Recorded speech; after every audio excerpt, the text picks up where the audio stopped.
আসসালামু আলাইকুম দর্শক মন্ডলী, সবাইকে আমন্ত্রণ। আজকে আর একটি প্রেডিকশন নিয়ে আপনাদের মাঝে উপস্থিত হয়েছি। আগামীকাল ভোর 5টা 30 মিনিটে মুখোমুখি হচ্ছে বিশ্বকাপ বাছাইয়ের শেষ ম্যাচ এবং উভয় দলেরই, যেমন ব্রাজিলের হলো তারা আগে হলো বিশ্বকাপ কোয়ালিফায়ার্সের জায়গা করে নিয়েছে, বিশ্বকাপ নিশ্চিত করেছে। অপরদিকে যারা হলো বলিভিয়া খেলবে তাদের হলো বিশ্বকাপে টিকে থাকার জন্য তাদের অবশ্যই একটি ম্যাচ, একটি পয়েন্ট প্রয়োজন। অবশ্যই হলো তাদের অন্ততপক্ষে যদি ব্রাজিলের বিপক্ষে ম্যাচ ড্র করতে পারে তাহলে তাদের হলো বিশ্বকাপের মূল মঞ্চে খেলার সুযোগ থাকবে।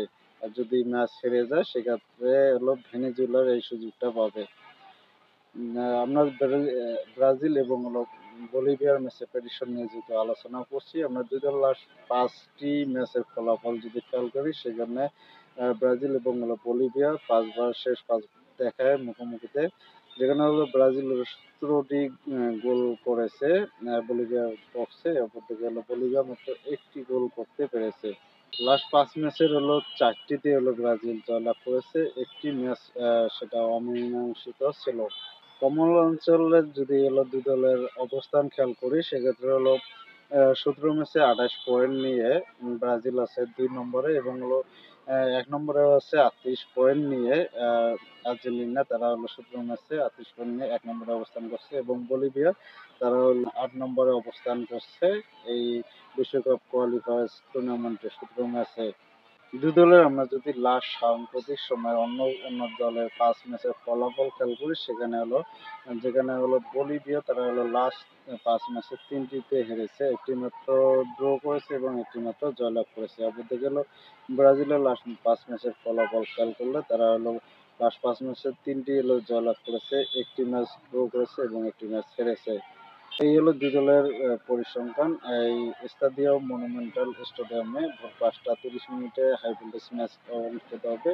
ম্যাচটি সবাই আপনারা উপভোগ করবেন, আপনাদের মতামত জানাতে পারেন। যদি হলো মূল শক্তিশালী দল নিয়ে হলো ব্রাজিল মাঠে নামছে না, যেমন Vinicius Junior, Rodrigo, Neymar, Eder মিলিটাওকে ছাড়া হলো পরীক্ষা করছে, তরুণদের পরীক্ষা নিচ্ছে। কার্লো আনচেলত্তি সে পরীক্ষায় অবশ্য উত্তীর্ণ হয়েছে, গত ম্যাচে 3-0 ব্যবধানে জয়লাভ করেছে এবং কার্লো আনচেলত্তি আসার পর ব্রাজিলকে এই 3টি ম্যাচ যে খেলেছে কোনো গোল হজম করতে হয়নি। রক্ষণে অনেক উন্নতি হয়েছে ব্রাজিলের জন্য। সেক্ষেত্রে হলো অনেকটা এগিয়ে থাকবে এই ম্যাচে ব্রাজিলে। যদি হলো সমুদ্র পৃষ্ঠে থেকে এটা বলিভিয়ার ঘরের মাঠে ম্যাচটি অনুষ্ঠিত হবে, সমুদ্রপৃষ্ঠ থেকে 4,000 মিটার উপরে, যেখানে হলো শুধু হলো বলিভিয়া ওই মাঠে ভালো পারফর্ম করতে পারে। অন্য অন্য অন্য দলের প্রতিপক্ষের মাঠে যখন বলিভিয়া খেলতে নামে তখন আরো রীতিমতো নাস্তানাবুদ হয়, যেটা জয় পায় শুধুমাত্র বলিভিয়ার এই স্টেডিয়ামে তারা হলো জয় পায়। অবশ্যই ব্রাজিলের জন্য খুবই টাফ হবে এই ম্যাচে জয়লাভ করা, শ্বাস প্রশ্বাসের সমস্যা হবে ব্রাজিলিয়ান ফুটবলারদের, যার কারণে হলো ভিনিসিয়াস জুনিয়র, রদ্রিগো তাদেরকে হলো রেস্টে রেখেছেন কার্লো আনচেলত্তি।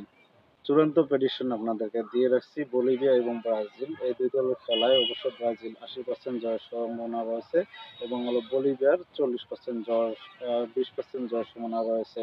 অবশ্যই তা হারবে না, তবে বেশিরভাগ 3-0 বা 3-1 ব্যবধানে ব্রাজিলের জয়ের সম্ভাবনা রয়েছে। আপনার কি মনে হয় কমেন্ট সেকশনে কমেন্ট করে জানাতে ভুলবেন না। ধন্যবাদ সবাইকে, ভালো থাকবেন, সুস্থ থাকবেন এবং ব্রাজিল টিমের জন্য শুভকামনা রইল। যারা ব্রাজিল সমর্থক আছেন তারা অবশ্যই আগামীকাল ভোর 5টা 30 মিনিটে ম্যাচটি উপভোগ করবেন।